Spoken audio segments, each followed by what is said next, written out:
오늘은 고린도후서 1장 21절 22절 말씀을 통해서 성령의 기름 부음이라는 제목으로 하나님의 말씀을 함께 나눠보겠습니다. 요즘 사람들이 제일 두려워하는 게 뭐냐면 당뇨입니다. 당뇨. 근데 이 당뇨가요, 마른 사람보다는 비만, 좀 뚱뚱한 사람들에게 잘 걸린다고 합니다. 그래서 한국에서는 아주 이 비만 그러면 다들 두려워하고 어떻게 해서든지 살을 빼려고 운동도 열심히 하고 또 다이어트도 열심히 한다고 합니다. 그런데 어떤 여성은 너무 살을 빼고 싶어서 음식을 먹지 않아서 나중에는 거식증에 걸리게 됩니다. 거식증이 뭐냐면 먹는 걸 거부하는 병이에요.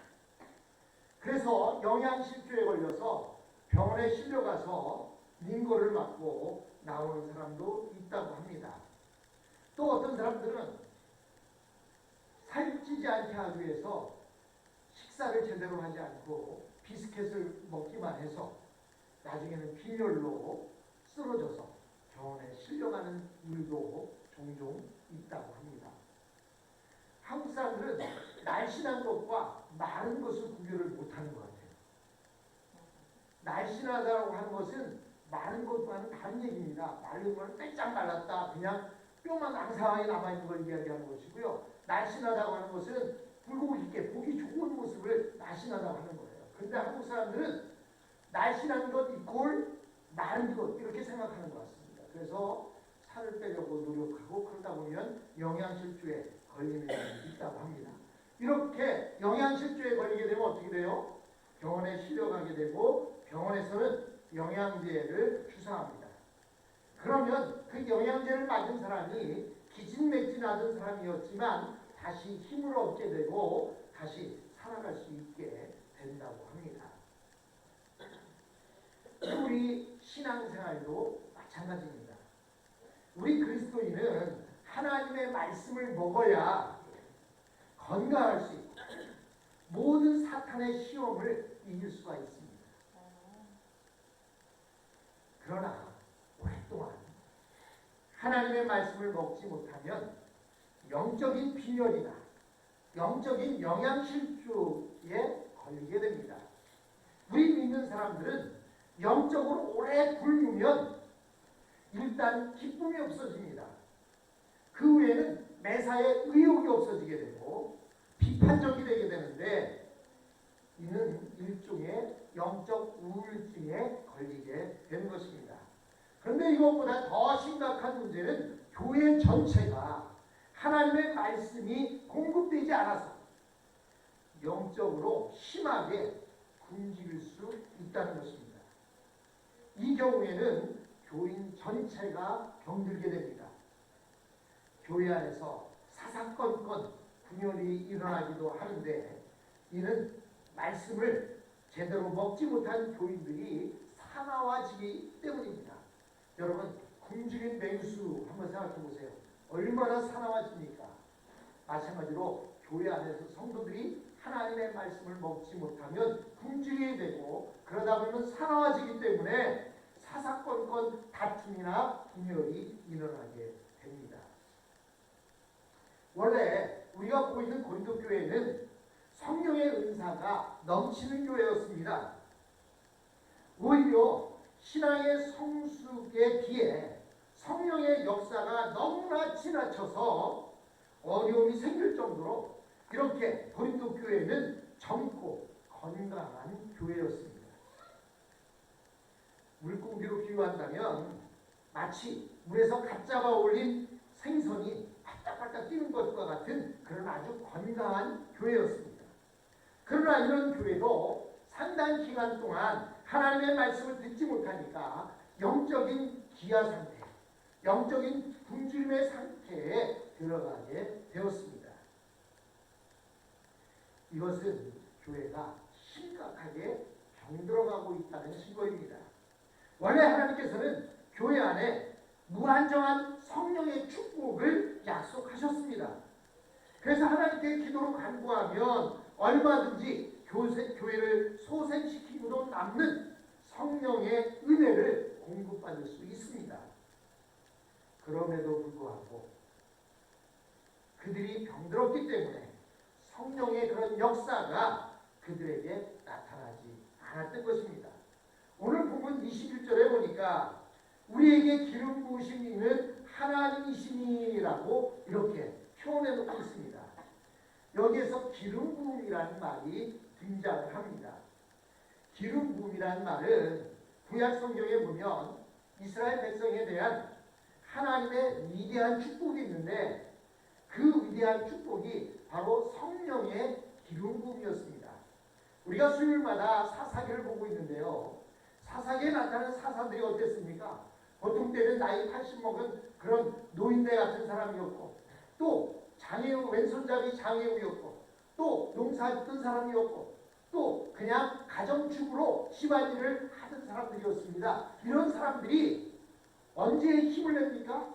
바로 성령의 기름 부음이 있어지면 그들이 힘을 내서 이스라엘을 구원하는 또 이스라엘을 축복의 길로 인도해 주는 것입니다. 즉 어떠한 어려움이 처했다 할지라도 성령의 기름 부음이 있으면 그들은 그 위기에서 극복할 수가 있었고 온 이스라엘 백성들은 한 마음이 되었던 것입니다.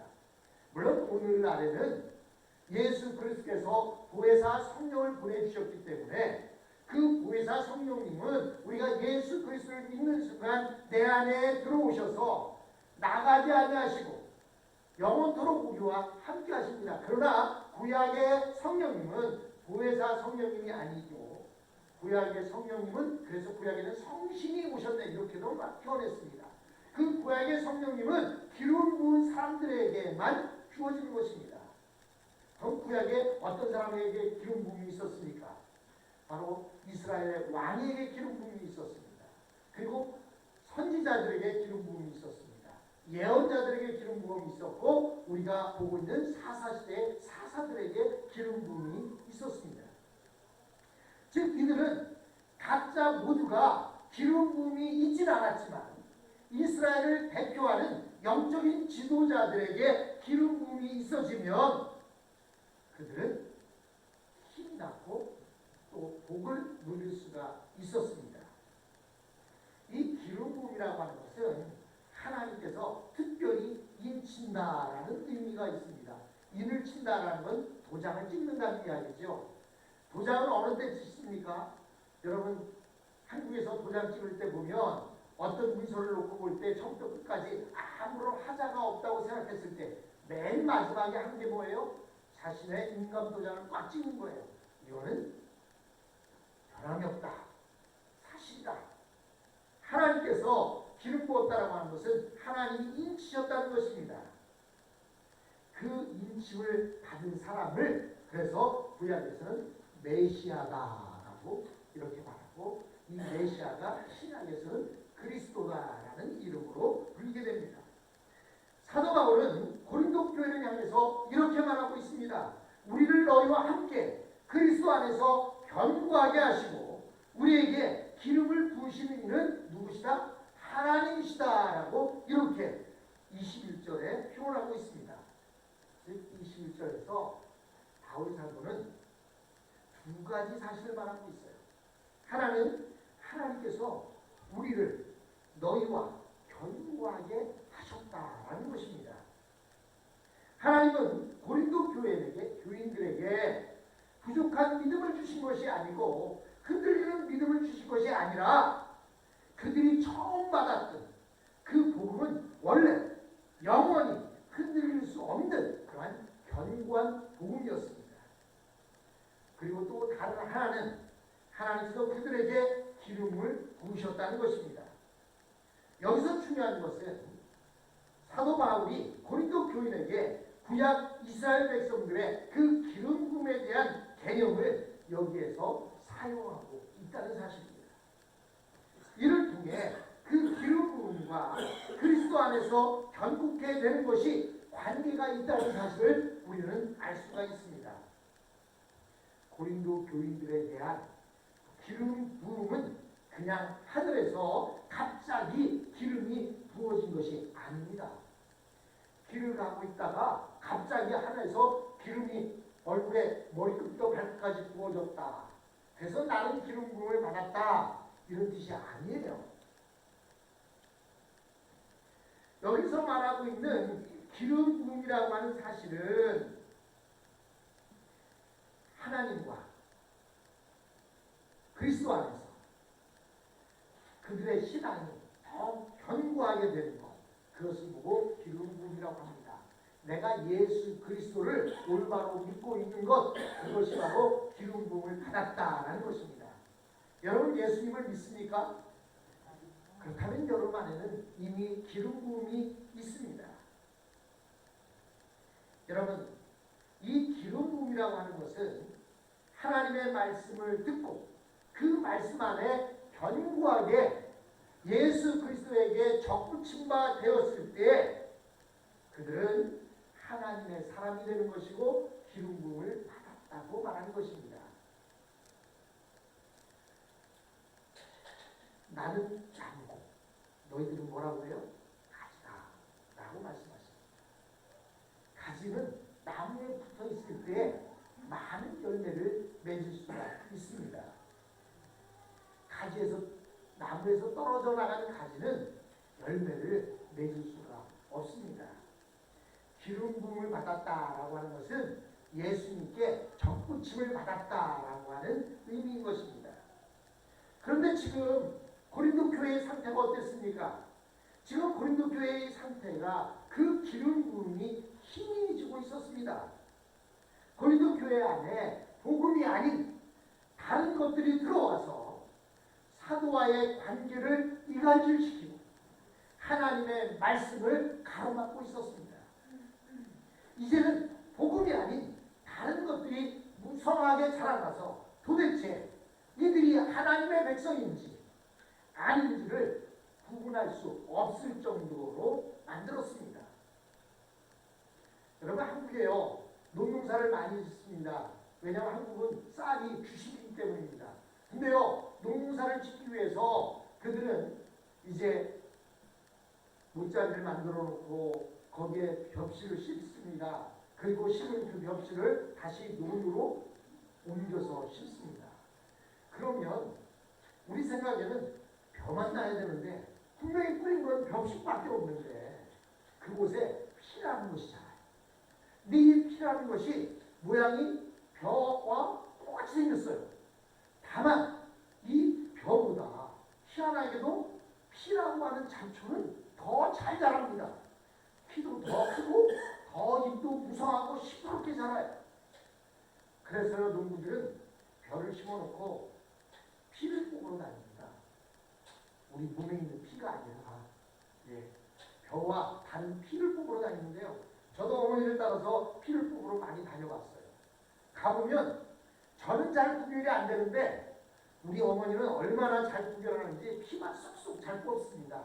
근데 제가 어느 거 하나 뽑아놓으면 우리 어머니가 야 너는 뽑으라는 피를 안 뽑고 왜 벼를 뽑았어? 라고 말씀하세요. 잘 구분이 안 돼요. 근데 좀 뽑다 보니까 아 피는 더 잎사귀 색깔이 진하고 가운데 하얀 줄기가 있어요. 그래서 그걸 뽑습니다. 지금 이스라엘 백성들에게 고린도 교인들에게 사도 바울을 통해서 하나님의 말씀을 심었는데 그러면 하나님의 말씀이 자라서 무성하게 자라야 되는데 사탄이 남몰래 가지를 심어놓아서 이것이 하나님의 말씀으로 자라는 것들인지 가라지에 의해서 자라는 것인지 구분이 안 되도록 이렇게 만들었습니다. 분명히 처음에는 씨를 뿌려서 싹이 나는 것을 보았는데 어느새 다른 가라지들이 자라서 여기가 곡식을 심어놓은 곳인지 또는 잡초가 무성한 땅인지 구별이 되지 않을 지경이 되었습니다. 이때는 어떻게 해야 됩니까? 그 맛을 통째로 포기해야 합니까? 결코 그럴 수는 없습니다. 사도 바울은 지금 겉으로 온통 가라지처럼 보이지만 저 안에는 분명히 알곡에 씨가 뿌려졌고 싹이 났다는 것을 그는 믿었습니다.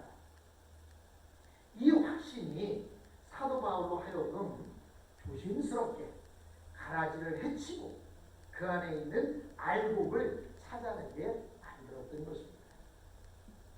사랑하는 성도 여러분, 하나님의 일을 하는 데 있어서 중요한 것은 사람들이 얼마나 많이 모이느냐 또는 얼마나 헌금을 많이 하느냐 하는 것이 아닙니다. 중요한 것은 그들 가운데 하나님의 말씀이 얼마나 강력하게 선포되었으며 또 그 말씀이 사람들의 마음을 얼마나 강력하게 사로잡았느냐 하는 것입니다. 이것이 바로 성령의 역사이며 하나님의 기름 부으심입니다. 강력한 하나님의 말씀이 선포되고 그 말씀에 기꺼이 복종하면 아무리 가라지가 밭을 뒤덮는다 할지라도 우리의 믿음은 희미해지지 않고 분명히 생명력 있게 자라날 수 있는 것입니다. 여기서 바울이 말하는 기름 부음은 하나님의 말씀의 권세 있는 선포이고 그 말씀에 대한 전적인 헌신의 자세를 말하고 있는 것입니다. 바울은 고린도에서 그 일을 체험했습니다. 그리고 교회들이 세워졌습니다. 물론 많은 거짓된 세상의 가르침이 들어와서 교회를 흔들어 놓았지만 그래도 바울은 그 안에 생명이 있음을 확신하고 있습니다. 사랑하는 성도 여러분, 우리의 교회는 어떻습니까? 고린도 교회처럼 세상의 풍조와 세상의 좋은 것들이 들어와서 우리의 신앙을 희석시키고 우리로 하여금 갈등과 서로 간의 이간질 속에 살고 있도록 만들지는 않습니까? 그렇다면 우리도 성령의 기름 부음을 다시 한번 경험해야만 합니다. 성령의 기름 부음이란 이 세상의 뿌리에서 잘라져서 그리스도에게 접붙임 되는 것을 뜻합니다. 그러면 그리스도의 성령이 능력 있게 그들에게 임하게 됩니다. 뿐만 아니라 성령의 기름 부음이란 체험적 은혜와 능력을 말하는 것입니다. 그래서 하나님께서는 우리가 어려울 때마다 우리 안에 성령을 부으셔서 그 어려움을 능히 이기게 하십니다. 어려울 때 하나님은 우리를 홀로 두시지 않습니다. 우리 안에 성령을 부으셔서 이 세상에서 하늘의 기쁨을 누리게 하십니다. 병들었을 때에도 성령의 능력을 부으시고 핍박을 받을 때에도 위로의 능력을 부으시고 심지어는 우리가 죽을 때에도 기름을 부으셔서 천사들을 눈으로 보게 하십니다. 사랑하는 성도 여러분, 우리는 돌감나무에 접붙여진 존재입니까? 아니면 예수 그리스도에게 접붙여진 존재입니까?